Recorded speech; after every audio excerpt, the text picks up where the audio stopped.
Hi friends, ഇന്ന് നമ്മൾ നല്ല ഹെൽത്തി ആയിട്ടുള്ളൊരു ബ്രെഡാണ് ഉണ്ടാക്കുന്നത് കേട്ടോ. അപ്പോൾ നമ്മൾ ഗോതമ്പ് പൊടി വെച്ചുള്ള ബ്രെഡാണ് ഉണ്ടാക്കുന്നത്. അതുപോലെ തന്നെ നമുക്ക് കടയിൽ നിന്ന് മേടിക്കേണ്ട ആവശ്യമൊന്നുമില്ല, നമുക്ക് വീട്ടിൽ തന്നെ നല്ല ഹെൽത്തി ആയിട്ടുള്ള ബ്രെഡ് നമുക്ക് ഉണ്ടാക്കിയെടുക്കാം. അപ്പോൾ നമുക്ക് വീഡിയോയിലിട്ട് പോകാം കേട്ടോ. അപ്പോൾ അത് ഞാൻ ഇതേപോലെ ഒരു ബൗളെടുത്ത് വെച്ചിട്ടുണ്ട്. ഇനി ഇതിലേക്ക് നമുക്ക് 1 കപ്പ് ഇളം ചൂടുള്ള പാലാണ് കേട്ടോ, ഒത്തിരി ചൂടാകാൻ പാടില്ല. അപ്പോൾ 1 കപ്പ് പാൽ നമുക്ക് ഇതിലോട്ട് ഒഴിച്ചു കൊടുക്കാം. ഇനി നമുക്കിതിലേക്ക് മധുരത്തിന് ആവശ്യമുള്ള പഞ്ചസാര ഇട്ട് കൊടുക്കാം. അപ്പം ഞാനിതിലൊരു 2 സ്പൂൺ പഞ്ചസാര മാത്രമേ ഇട്ട് കൊടുക്കുന്നുള്ളൂ. കൂടുതൽ മധുരം വേണ്ടവർക്ക് കൂടുതൽ പഞ്ചസാര 2 സ്പൂണും കൂടെ ഒക്കെ ചേർത്ത് കൊടുക്കുക. ഈ ഒരു അളവിൽ ചേർക്കുകയാണെങ്കിൽ ഒത്തിരി ഒരു മധുരം കാണത്തില്ല കേട്ടോ, ചെറിയൊരു മധുരം മാത്രമേ കാണുള്ളൂ. അതൊന്ന് നല്ലപോലെ ഒന്ന് മിക്സ് ആയതിന് ശേഷം നമുക്ക് ഇനി അടുത്തായിട്ട് ഇൻസ്റ്റൻറ്റ് ഈസ്റ്റാണ് ചേർത്ത് കൊടുക്കേണ്ടത്. അപ്പോൾ അതൊരു സ്പൂണോളം ചേർത്ത് കൊടുക്കുന്നുണ്ട്. ഇനി നമുക്ക് ഇത് നല്ലപോലെ ഒന്ന് മിക്സ് ചെയ്ത് ഇതൊന്ന് എല്ലാം ഒന്ന് അലിയിപ്പിച്ചെടുക്കണം. അപ്പോൾ എല്ലാം നല്ലപോലെ അലിഞ്ഞ് വന്നിട്ട് നമുക്കൊരു 5 മിനിറ്റോളം നമുക്ക് റെസ്റ്റ് ചെയ്യാൻ വെക്കണം കേട്ടോ. ഇതൊരു 5 മിനിറ്റിന് ശേഷം ഇതുകൊണ്ട് നല്ലപോലെ പതഞ്ഞ് നല്ല പുളിച്ച് വന്നിട്ടുണ്ട്. ഇനി നമുക്കിതൊന്നും കൂടി ഒന്ന് വിസ്ക് വെച്ച് ഒന്ന് മിക്സ് ചെയ്തതിന് ശേഷം ഒരു 3 കപ്പ് ഗോതമ്പ് പൊടിയാണ് ഞാൻ എടുത്തേക്കുന്നത്. ഇതൊരു 250 ml കപ്പാണ് കേട്ടോ. അപ്പോൾ ഇങ്ങനെ ഒരു 3 കപ്പ് പൊടി ഞാൻ ഇതേപോലെ എടുത്ത് വെച്ചിട്ടുണ്ട്. അപ്പോൾ ഇനി നമുക്കിതേണ്ട ഈ മിക്സിലോട്ട് നമുക്ക് കുറേശ്ശെ മാവിട്ട് നമുക്ക് നല്ലപോലെ ഒന്ന് മിക്സ് ചെയ്തെടുക്കാം. അപ്പോൾ നമ്മൾ ഇനി ഇതിലേക്ക് എക്സ്ട്രാ വെള്ളമൊന്നും ചേർത്ത് കൊടുക്കേണ്ട ആവശ്യമില്ല. നമുക്ക് ചപ്പാത്തിക്കൊക്കെ കുഴയ്ക്കുന്നതിനെക്കാട്ടിലും ഇച്ചിരി കൂടെ ലൂസായിട്ട് വേണം നമ്മളിനി ഇതൊന്ന് നല്ലപോലെ ഒന്ന് കുഴച്ചെടുക്കാനായിട്ട്. അപ്പം ഞാൻ ഈ 1 കപ്പ് ഫുള്ള് പാൽ ഒഴിച്ചിട്ടില്ലായിരുന്നു. അതുകൊണ്ട് തന്നെ നമുക്കിത് കറക്റ്റ് ഞാനിത് കുഴച്ച് വന്നപ്പോൾ നമുക്ക് കറക്റ്റ് വേറെ വെള്ളമൊന്നും ചേർക്കേണ്ട ആവശ്യം വന്നില്ല, കറക്റ്റായിട്ട് തന്നെ കിട്ടി കേട്ടോ. അപ്പോൾ നമുക്ക് അഥവാ ഇനി നിങ്ങൾ മാവ് കൂടുതലൊക്കെ എടുക്കുന്നുണ്ടെങ്കിൽ നമുക്ക് കുറേശ്ശെ ഇളം ചൂടുള്ള വെള്ളമോ പാലോ എന്ത് വേണമെങ്കിലും നമുക്ക് ഒഴിച്ചു കൊടുക്കാം കേട്ടോ.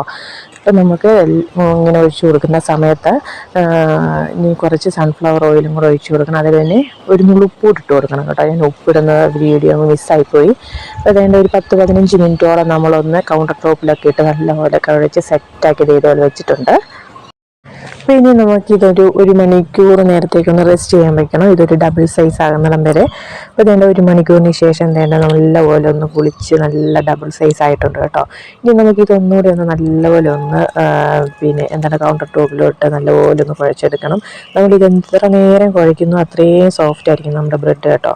അപ്പോൾ ഇത് നല്ലപോലെ ഒന്ന് കുഴച്ചതിന് ശേഷം ഇനി നമുക്കിത് ഇതേപോലൊരു